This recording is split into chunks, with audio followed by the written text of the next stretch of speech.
Northwest Hawk Rock Classics from 101.5 The Hawk, Jimmy Buffett, Margaritaville. Good Friday afternoon song for you. It's 12:22, and joining us once again live at The Hawk is Premier Darrell Dexter. Joining us as well, Greg Morrow from The Hawk Newsroom. Good afternoon, gentlemen. Good afternoon, Kelly. Thanks. Premier, thank you for joining us again 2 weeks since your last visit. When you came the first time, it was to announce that there was going to be a plan in place to help out the forestry contractors, the workers, stay employed when NewPage shut down indefinitely. But you didn't have any details, so you come back today with details. Briefly as you can, it's a 7-point plan. What's in there? Well, it's a variety of measures designed to address the infrastructure needs of the mill, and of course the needs of the individuals who are the workers there, whether they are on the contracting and harvesting crew side or on the mill side. So what we're going to do is maintain a core group of the Woodlands operations staff out of NewPage Port Hawkesbury. They're going to coordinate the woodland operations. We're going to increase an investment in silviculture that will continue to employ the people that are already there working in silviculture, but we believe can also transition some of the workers who are currently doing harvesting into silviculture. We're going to put some money into training around silviculture technique, but also around forest practices, harvesting techniques, because as you know, part of the province's renewable, natural resources strategy is to start to deal with the question of clear cutting across the province. So having workers who can be trained now in a period where the mill is on hot idle is actually advantageous, and will be advantageous to a new operator. We're going to maintain the forest road structure. We're going to take that over from NewPage Port Hawkesbury, put some money into maintaining all those woodland roads, because ultimately a new operator is going to have access. It'll also keep the contractors who are working on those roads working over the next 3 months.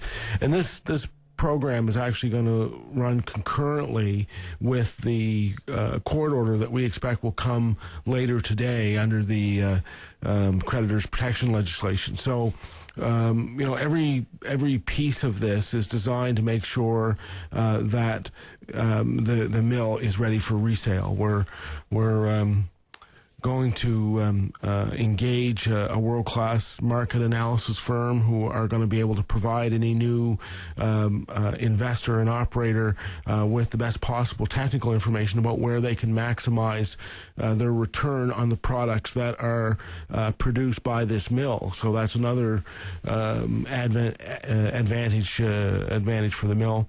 We're going to be running a stockpile program that is designed to meet the needs of the biogeneration, the cogeneration project, that's there, the biomass project. That was going to have to happen at some point in time in the future anyway, so we're going to take the opportunity over the next number of months to do that. That will keep crews working, and we're going to backstop the payment of that to make sure that they get paid. And at the same time, of course, we're also attending those court hearings today and arguing on behalf of the contractors and truckers who haven't been paid. It's a $15 million plan. It's about maintaining 500 jobs. How long is it designed to last? It is to be concurrent with the order of the court. Now, I mean, obviously, but that $15 million can't go forever. No, that's right. Yeah. So that's the court order anticipates that this will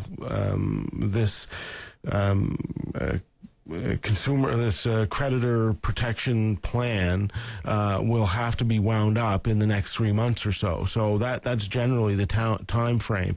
So that means keeping the mill at a hot idle over that period of time so that you can sell it. And we have already had a number of potential investors and operators come forward to say that they are interested in the mill. Of course, everything has to do with the economic structure of the product. And so we're at the beginning of that procedure, that process. So we're going to be working with interested parties under the Creditor Protection Act and with any potential new investor to say, here's how we think you can make a profit at this mill. I mean, obviously you want to have someone in there as soon as possible, but would you be optimistic that you could have someone in there as early as the end of the 3-month period? Look, we're right at the very beginning of that process at this point. There have been people who have expressed interest. I mean, I'm sure every corporate entity has its own timetable. So we're going to run down every particular lead that we have to see if we can find an operator who would be and we want a good fit for this mill. I mean, we don't want to be doing this again in a year and a half or 2 years. We want an investor operator who's going to come in for whom this mill is a good fit over a long period of time. And you've made the distinction between an operator and a buyer. You want someone who's going to come in and maintain the mill in its current form. How do you ensure that happens? Well, I mean, you do all your due diligence up front. We have done this before. People may not realize, but we did the same thing with Northern Pulp when they came in as a purchaser of the mill in Abercrombie, and they turned out to be a good operator, and ultimately turned that facility over to Paper Excellence, who owns it now, and Paper Excellence has integrated that whole mill right into their supply line, and that has been very beneficial for that mill. At your last stop here, companies were already making plans to come in and try and lure workers away. How do you convince people, retain them to stay when we're talking about an indefinite shutdown with no timetable? I deal with this question all the time because young people from all different communities are always off to Alberta, but I always hear the same thing from them, which is they really don't want to go. They don't want to go to Alberta. They want to stay home. They want to stay home where their family and friends are. That's right. So what we need to do is to follow up on the commitments that we've made to give them the opportunity to stay here. And that's why this is an important aspect of economic development. It's not just development; it's the retention of jobs. So we're working as hard as we can to ensure that this mill is ready for resale, so it will be sold, so it will be operated, and so that people will have jobs and livelihood, here in Nova Scotia. What help does the province have for truckers and contractors who are still waiting for somewhere in the range between $4 and $5 million? Right. Well, right now that matter is they are part of the creditors that are being addressed before the court, literally as we speak. We have made representations on their behalf, and they have counsel of their own that are making representations in this hearing to argue for payment of those outstanding accounts. Our argument before the court has been that these contractors and truckers are part of the necessary infrastructure for the restart up of the mill. The court order as it stands now, the proposal, envisions keeping the mill open and running at a hot idle position, because they recognize that that's where the best value for that asset is.